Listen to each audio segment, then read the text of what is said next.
Culture wars now playing a role in funding the government. You're watching Outnumbered Overtime. I'm Harris Faulkner. House Democrats are targeting Confederate statues in the draft of a new spending bill, seeking the removal of statues and busts at the U.S. Capitol of those who have quote-unquote unambiguous records of racial intolerance. The showdown looms as President Trump has made these culture wars a major 2020 issue by vowing to protect U.S. monuments, as he's also now hitting two sports teams weighing name changes over concerns about racial insensitivity. The president tweeted this: "They named teams out of strength, not weakness. But now the Washington Redskins and Cleveland Indians, two fabled sports franchises, look like they are going to be changing their names in order to protect, or rather to be politically correct. Indians like Elizabeth Warren must be very angry right now." Exclamation point. Obviously, facetiousness in his tweet there. But the point of all of this, and we were talking about this last hour, we're going to get into it just shortly with Kellyanne Conway, who'll join me, the counselor to the president at the White House. The point of all of this is, does it politically work? Does it work for Democrats and Republicans to be going at each other over this on the Hill, and then for the president also to see it as a way to connect with voters? Kellyanne Conway joins me now. Kellyanne, as you step in, I'm filling in the audience on where we are with the so-called culture wars. Does this work for the president? Well, look, he didn't start this argument. People are trying to shame people from their jobs. They're disagreeing with any dissent. They're trying to cancel individuals. And it's mostly people who choose to live their lives online, not offline. I choose to live my life mostly offline. Harris, we have an increasing number of Americans who think everything that's online is real and that it's up to them to know what's in everybody's heart. Twist one word here or one thing that was done 40 years ago there.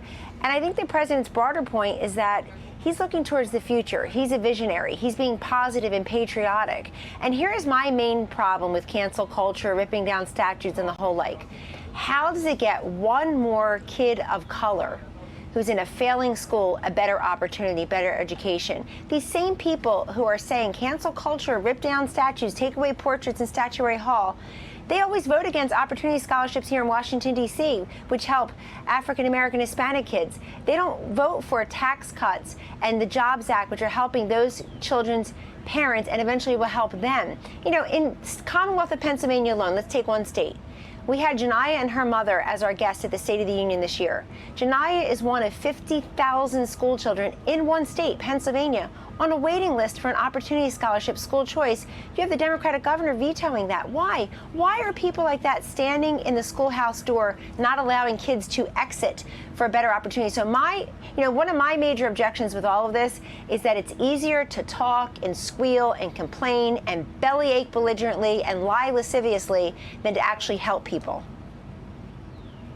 So as you talk about that, this is also coming up in the military right now, so I want to get to this. Defense Secretary Mark Esper must now decide whether to ban the display of the Confederate flag on U.S. military bases and ships after the service chiefs made the unanimous recommendation to do so. I want to know what what his reaction to this is as well, because this is now part of this broader conversation, as you say, that we're having about cancel culture. It is a broader conversation. I noted that 5 years ago, the president, as candidate Trump, talked about maybe putting Confederate flags in museums so people would learn from history. He very recently, I think just today in a different interview, said it's also a freedom of speech issue. But look, I think we should all welcome these conversations. There's no question that we should welcome these conversations. And Secretary Esper and those in the military will make the decisions as they see fit. But again, let's distinguish between talking and walking, between reviewing and doing. And there are so many people in this country in dire need, Harris, that if we're talking about this, not we, just you and me, right, and patting ourselves on the back that, look what we did, we ruined this person's life, we ruined that industry's future and customer base, it doesn't help. Look at all the relief in a bipartisan fashion we've gotten out of Washington. I want to step in here, though, because I want to turn the wheel just a little bit here to go deeper. So the president says that this, just recently you said with another interview, freedom of speech issue in terms of the Confederate flag on ships and in the military, so on and so forth.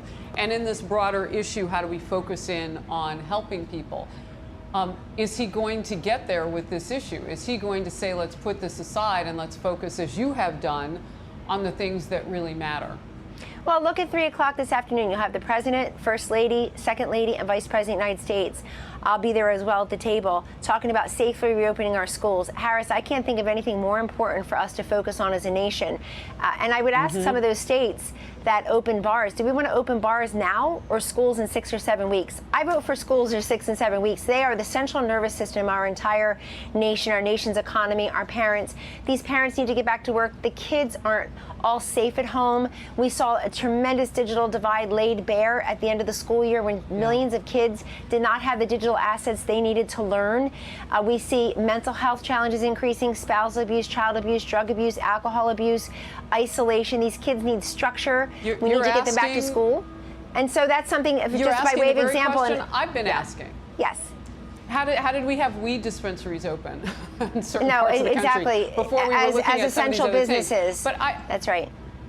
Well, I was answering your question, Harris, about will the president put this aside and talk about important things. I was just saying in less than 2 hours, we'll be doing that. Yes.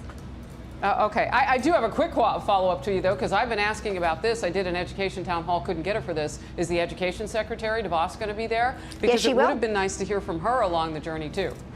She's been very active, actually, good. and she's been with the president. She came to Milwaukee with the vice president and me and some others to celebrate the 30th anniversary of school choice. The secretary also has a very important plan. She has emergency relief for some of our non-public schools, and also education freedom scholarships are making their way through the House and the Senate. Those would help, again, non-public students to stay in those schools. We have lots of Catholic schools closing, non-public schools that don't get, as they do in D.C., $30,000 per student, and not the performance for those poor kids. They deserve better, for sure. So we're trying to make sure that our non-public schools stay as an option for many of these parents and grandparents. Look, the president is so great on school choice, and we have tripartisan support in the polls. Democrats, Independents, Republicans all support it. We have African Americans, Hispanic Americans, millennials, vast majority of them saying they support school choice. Why, Harris? Because it's just about providing additional options. This president has said if we can dig out the Panama Canal, win 2 world wars, put a man on the moon, we ought to be able to deliver quality education for each student, and we're here for that reason. Yeah, I'm curious if also, because a lot of parents are concerned, and I know I've heard the president and members of the administration say, well, children are less likely to get